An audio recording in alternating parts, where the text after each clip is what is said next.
नमस्कार। एक बार फिर से स्वागत है आपका हमारे चैनल दुर्गा भक्ति मार्ग में। आज मैं आपको शुक्रवार की संतोषी माता की कथा सुनाऊंगी। सुनो। जय संतोषी माता की। आज शुक्रवार के दिन आप सुनिए संतोषी माता की व्रत कथा। एक बुढ़िया थी और उसके 7 बेटे थे। 6 बेटे कमाने वाले थे और एक बेटा निकम्मा था। बुढ़िया माँ 6 पुत्रों की रसोई बनाती, भोजन करती और पीछे से जो कुछ बचता वह 7वें पुत्र को दे देती। परंतु वह बड़ा भोला भाला था, मन में कुछ विचार नहीं करता था।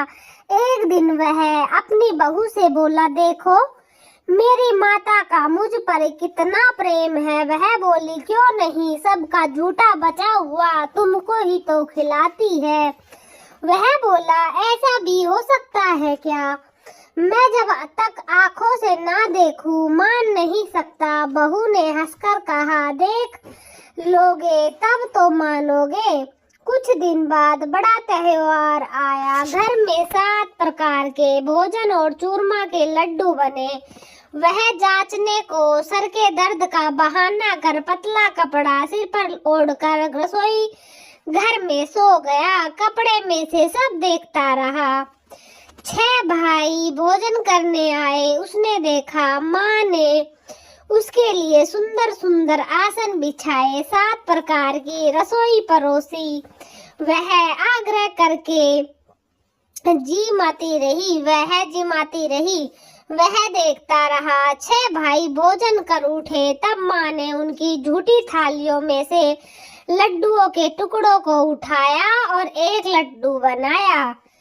जूठन साफ करके बुढ़िया माँ ने पुकारा, उठ बेटा, 6 भाई भोजन कर गए, अब तू भी भोजन कर ले, उठ, और तू कब खाएगा? वह कहने लगा, माँ मुझे भोजन नहीं करना, मैं परदेश जा रहा हूँ। माता ने कहा, कल जाता हो तो आज ही चला जा। बोला, हाँ आज ही जा रहा हूँ। यह कहकर वह घर से निकल गया। चलते समय उसे बहू की याद आई। वह गौशाला में कंडे उपले थाप रही थी। वह उसे जाकर बोला कि मेरे पास तो कुछ नहीं है, यह अंगूठी है, सो ले लो और अपनी कुछ निशानी मुझे दे दो। वह बोली, मेरे पास क्या है, यह गोबर भरा हाथ है। यह कहकर उसकी पीठ में गोबर के हाथ की थाप मार दी और वह चल दिया। चलते चलते दूर देश में पहुंचा। वहां पर एक साहूकार की दुकान थी। वहां जाकर बोला, भाई मुझे नौकरी पर रख लो। साहूकार को नौकर की जरूरत थी। साहूकार उसे बोला, तू नौकरी पर जा रहा? लड़के ने पूछा, तनख्वाह क्या रहेगी? साहूकार ने कहा, काम देखकर दाम मिलेंगे। साहूकार की नौकरी मिल गई। वह सवेरे 6 बजे से रात्रि 12 बजे तक नौकरी करने लगा। कुछ दिनों में दुकान का लेन देन, हिसाब किताब, ग्राहकों को माल बेचना, सारा काम करने लगा। साहूकार के 7-8 नौकर थे। वे सब चक्कर खाने लगे कि यह नया नौकर बड़ा होशियार है। सेठ ने भी काम देखा और 3 महीने के अंदर ही उसे मुनाफे का साझेदार बना लिया। 12 वर्ष में वह नामी सेठ बन गया और मालिक सारा कारोबार उस पर छोड़कर बाहर चला गया।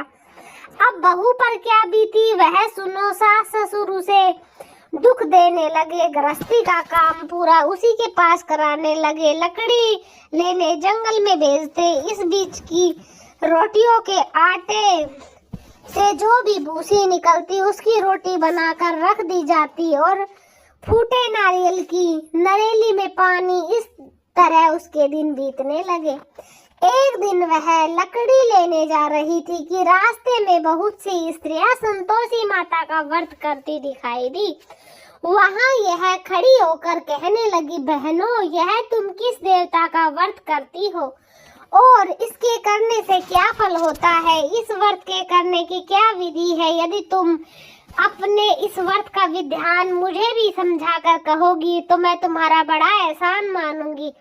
तब उनमें से एक स्त्री बोली, सुनो, यह संतोषी माता का व्रत है। इसके करने से निर्धनता, दरिद्रता का नाश होता है, लक्ष्मी आती है, मन की चिंताएं दूर होती है, घर में सुख होने से मन की प्रसन्नता और शांति मिलती है। निपुत्री, जो पुत्र नहीं है जिसके, उसको पुत्र मिलता है। जिसका प्रीतम बाहर गया हो, पति बाहर गया हो, वह शीघ्र आ जाता है। कुंवारी कन्या को मनवांछित वर मिल जाता है और जिसका मुकदमा चल रहा हो वो खत्म हो जाता है। घर में कलेश चल रहा हो तो वो समाप्त हो जाता है। घर में शांति बन जाती है और जायदाद में बहुत लाभ होता है। संतोषी माता की कृपा से पूरी विश हो जाती है। स्त्री कहने लगी, सवा आने का गुड़ चना लेना, इच्छा हो उतना 5.25 आने का या 1.25 रुपया भी सहूलियत के अनुसार लेना। बिना श्रद्धा के मत करना, परेशानी उठानी पड़ सकती है। श्रद्धा और प्रेम से जितना भी बन सके सवाया लेना। 1.25 पैसे से 1.25 आने तथा इससे भी ज्यादा शक्ति और भक्ति के अनुसार ले लेना। हर शुक्रवार को निराहार रहकर कथा कहना और सुनना। इसके बीच कर्म टूटे नहीं, लगातार नियम पालन करते रहना। सुनने वाला कोई ना मिले तो घी का दीपक जलाकर उसके आगे जल के पात्र को रखकर कथा कहना, परंतु नियम न टूटे। जब तक कार्य सिद्ध न हो नियम पालन करना और कार्य सिद्ध हो जाने पर व्रत का उद्यापन करना। 3 मास में माता फल पूरा करती है। यदि किसी के खोटे कर्म हो तो माता 1 वर्ष लगाती है कार्य की सिद्धि के लिए। कार्य सिद्ध होने पर ही उद्यापन करना चाहिए, बीच में नहीं करना चाहिए। उद्यापन में 2.5 सेर आटे का खाजा और इसी प्रकार से खीर तथा चने का साग बनाना। 8 लड़कों को भोजन कराना। जहाँ तक मिले देवर जेठ भाई बंधु कुटुंब के लड़के लेना, ना मिले तो रिश्तेदार और पड़ोसियों के लड़के बुलाना। उन्हें भोजन कराकर यथाशक्ति दक्षिणा देना और माता का नियम पूरा करना। उस दिन घर में कोई खटाई नहीं बनाना। यह सब सुनकर बुढ़िया की बहू वहां से चल दी। रास्ते में लकड़ी के बोझ को बेच दिया और उन पैसों से गुड़ चना लेकर माता के व्रत की तैयारी करने लगी। आगे चली और सामने मंदिर है। यह सुनकर माता के मंदिर में जाकर माता के चरणों में लौटने लगी। इसके बाद वह माँ से विनती करने लगे कि ए माँ, मैं निपट मूर्ख हूँ, व्रत का नियम नहीं जानती, मैं बहुत दुखी हूँ। माता जगत जननी, मेरा दुख दूर करो, मैं आपकी शरण में हूँ। माता को दया आई। एक शुक्रवार बीता कि दूसरे शुक्रवार को ही उसके पति का पत्र आया और तीसरे को उसका भेजा हुआ पैसा भी आ गया। यह देखकर जेठानी मुंह चढ़ाने लगी और कहने लगी, इतनों दिनों में इतना पैसा इस आया, इसमें क्या बड़ी बात है। लड़के ताने डरने लगे। काकी के पास अब पत्र आने लगे, रुपया आने लगा। अब तो काकी की खातिर बढ़ जाएगी। अब तो काकी बुलाने से भी नहीं बोलेगी। बेचारी सरलता से यह कहती कि भैया पत्र आएगा, रुपया आएंगे तो हम सब के लिए अच्छा है। ऐसा कहकर आंखों में आंसू भरकर संतोषी माता के मंदिर में जाकर मातेश्वरी के चरण में गिरकर रोने लगी। माँ, मैंने आपसे पैसा नहीं मांगा, मुझे पैसे से क्या काम है, मुझे तो अपने सुहाग से काम है। मैं तो अपने स्वामी के दर्शन और सेवा मांगती हूँ। तब माता ने प्रसन्न होकर कहा, जा बेटी, तेरा स्वामी आएगा। यह सुनकर खुशी से वह बावली होकर घर जाकर काम करने लगी। अब संतोषी माँ विचार करने लगी, इस भोली पुत्री से मैंने कह तो दिया कि तेरा पति आएगा, पर आएगा कहाँ से? वह तो इसे सौपन में भी याद नहीं करता।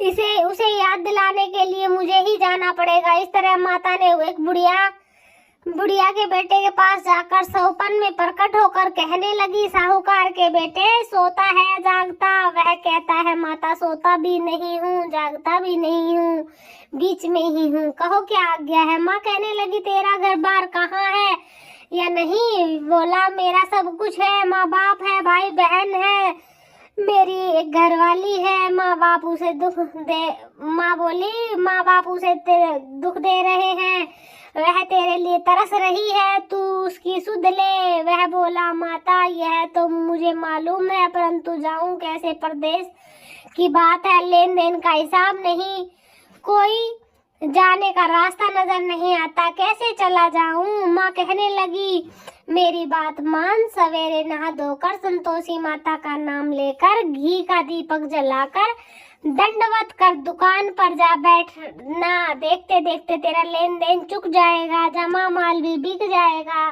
सांझ होते होते धन का ढेर लग जाएगा। अब तो वह सवेरे बहुत ही जल्दी उठकर मित्र बंधुओं से अपने सपने की बात कहता। वे सब उसकी बात पर अनसुनी करने, खिल्ली उड़ाने लगे, हंसने लगे। लेकिन एक बूढ़ा बोला, देख भाई मेरी बात मान, इस तरह सच झूठ करने के बदले देवता ने जैसा कहा है वैसा ही करना तेरा क्या जाता है। अब बूढ़े की बात मानकर वह नहा धोकर संतोषी माता को दंडवत कर घी का दीपक जलाकर दुकान पर जा बैठता है। थोड़ी देर में वह क्या देखता है कि देने वाले रुपया लाए, लेने वाले हिसाब लाए, कोठे में भरा सामान, खरीदार नगद में सौदा करने लगे। शाम तक धन का ढेर लग गया। मन में माता का नाम लेकर प्रसन्न होकर घर जाने के वास्ते गहना कपड़ा सामान खरीदने लगा। यहाँ के काम से निपटकर घर को रवाना हुआ। उधर बहू बेचारी जंगल में लकड़ी लेने आती जाती थी, लौटते वक्त माता जी के मंदिर पर विश्राम करती है। वह तो उसका रोज रुकने का स्थान ही था। दूर धूल उड़ती देखकर वह माता से पूछती है, माता यह धूल कैसे उड़ रही है। माँ कहती है, पुत्री तेरा पति आ रहा है, अब तू ऐसा कर लकड़ियों के 3 बोझ बना ले, एक नदी के किनारे रख, दूसरा मंदिर के पास रख और तीसरा अपने सिर पर रख। तेरे पति को लकड़ी का गट्ठा देखकर मोह पैदा होगा, वह यहाँ रुकेगा, नाश्ता पानी खाकर माँ से मिलने जाएगा। तू लकड़ी का बोझ उठाकर जाना और बीच में चौक में गट्ठा डालकर 3 आवाजें जोर से लगाना, लो सासू जी लकड़ियों का गट्ठा लाई हूँ, भूसी की रोटी दो, नारियल के खोपरे में पानी दो, आज कौन मेहमान आया है। माँ की यह बात सुनकर वह बहुत अच्छा माता जी कहकर प्रसन्न मन होकर लकड़ियों के 3 गट्ठे ले आई। एक नदी के तट पर, एक माता के मंदिर पर। इतने में ही वह मुसाफिर आ पहुंचा। सूखी लकड़ी देखकर उसकी इच्छा हुई कि अब यही निवास करे और भोजन बनाकर खा पी कर गाँव जाए। इस प्रकार भोजन बनाकर विश्राम लेकर गाँव को गया। उसी समय बहू सिर पर लकड़ी का गट्ठा लिए आती है, उसे आंगन में डालकर जोर से 3 आवाज देती है, लो सासू जी लकड़ी का गट्ठा लो, भूसी की रोटी दो, नारियल के खोपरे में पानी दो, आज कौन मेहमान आया। यह सुनकर उसकी सास अपने दिए हुए कष्टों को भुलाने के लिए कहती है, बहू ऐसा क्यों कहती हो, तेरा ही तो मालिक आया है, बैठ मीठा भात खाकर कपड़े पहन। इतने में आवाज सुनकर उसका स्वामी बाहर आता और अंगूठी देखकर व्याकुल हो जाता है। माँ से पूछता है, माँ ये कौन है। माँ कहती है, तेरी बहू है, आज 12 वर्ष हो गए हैं, जब से गया है तब से सारे गांव में जानवर की तरह भटकती फिरती है, काम काज घर का कुछ नहीं करती, 4 समय आकर खा जाती है। अब तुझे देखकर भूसी की रोटी और नारियल के खोपरे में पानी मांगती है। वह लज्जित होकर बोला, ठीक है माँ, मैंने इसे भी देखा और तुम्हें भी देखा, दूसरे घर की चाबी दो, मैं इसको लेकर वहीं रहूंगा। बेटा जैसी तेरी मर्जी। यह कहकर माँ ने चाबी का गुच्छा उसे दे दिया। उसने लेकर दूसरे कमरे को खोलकर सारा सामान जमाया और एक दिन में ही वहां राजा जैसा, महल जैसा ठाट बाट बन गया। अब क्या था, वह सुख भोगने लगी। इतने में ही अगला शुक्रवार आया। उसने अपने पति से कहा, मुझे माता का उद्यापन करना है। उसका पति बोला, बहुत अच्छा, कर लो, अपनी खुशी से यह भी कर लो। तुरंत थी वह उद्यापन की तैयारी करने लगी। जेठ के लड़के को भोजन के लिए कहने लगी। उसने मंजूर किया, परंतु पीछे से जेठानियों ने अपने बच्चे को सिखा दी, देखो भोजन के समय सब लोग खटाई मांगना, जिससे इसका उद्यापन पूरा ना हो पाए। लड़के खाना खाने आए, खीर पेट भर खाई, परंतु बाद में याद आते ही कहने लगे, कुछ खटाई खाने को दो, खीर खाना हमें भाता नहीं, यह देखकर अरुचि होती है। बहू कहने लगी, खटाई किसी को नहीं दी जाएगी, यह तो संतोषी माता का प्रसाद है। लड़के उठकर खड़े हो गए और बोले, पैसे लाओ। बोली बहू कुछ नहीं जानती थी, सो उन्हें पैसे दे दिए। लड़के उसी समय उठकर इमली लेकर खाने लगे। यह देखकर बहू पर माता ने कोप कर दिया। माँ प्रसन्न हो गई। राजा के दूत उसके पति को पकड़ कर ले गए और जेठ जेठानी मनमाने खोटे वचन कहने लगे। लूट लूट कर धन लाया इकट्ठा करके, अब राजा के दूत पकड़ कर ले गए। अब आएगी अकल ठिकाने, अब सब मालूम हो जाएगा जब जेल की रोटी खानी पड़ेगी। बहू से यह वचन सहन नहीं हुआ। रोती रोती माता के मंदिर पहुंची और बोली, हे माता, तुमने यह क्या किया? हंसा कर क्यों रुलाती हो? बोली, पुत्री, तूने उद्यापन करके मेरा व्रत भंग किया है। इतनी जल्दी भूल गई कि व्रत में कोई भी खटाई नहीं दी जाती। लड़कों ने भूल में डाल दिया माता, इसलिए मैंने उनको रुपए दे दिए। माँ बोली, ऐसी भी कोई भूल होती है? वह बोली, माँ मुझे माफ कर दो, फिर तुम्हारा उद्यापन दोबारा करूंगी। माँ बोली, अब भूल मत करना। अब वह बोली, अब भूल नहीं होगी। माता, अब बताओ वे कैसे आएंगे? माँ बोली, जा पुत्री, तेरा मालिक तो वे रास्ते में ही मिलेगा। वह निकली, रास्ते में पति आता मिला तो उसने पूछा, तुम कहाँ गए थे? वह कहने लगा, इतना धन जो कमाया है उसका टैक्स राजा ने मांगा था, वह भरने गया था। वह प्रसन्न होकर बोली, अच्छा हुआ, अब घर चलो। कुछ दिन बाद फिर शुक्रवार आया तो वह बोली, मुझे माता का उद्यापन करना है। पति ने कहा, कर लो। वह फिर जेठ के लड़कों से भोजन को कहने लगी तो जेठानी ने एक दो बात सुनाई और लड़के सिखा दिए कि तुम पहले की तरह खटाई मांग लेना। लड़के कहने लगे, हमें खीर खाना नहीं भाता, कुछ खटाई खाने को दो। तो बहू बोली, खटाई खाने को नहीं मिलेगी, खाना हो तो खाओ। यह कहकर ब्राह्मण के लड़के लाकर भोजन कराने लगी। यथाशक्ति दक्षिणा की जगह एक एक फल उन्हें दिया। इससे संतोषी माता प्रसन्न हुई। माता की कृपा होते ही 9 माह में उसके एक सुंदर पुत्र पैदा हुआ।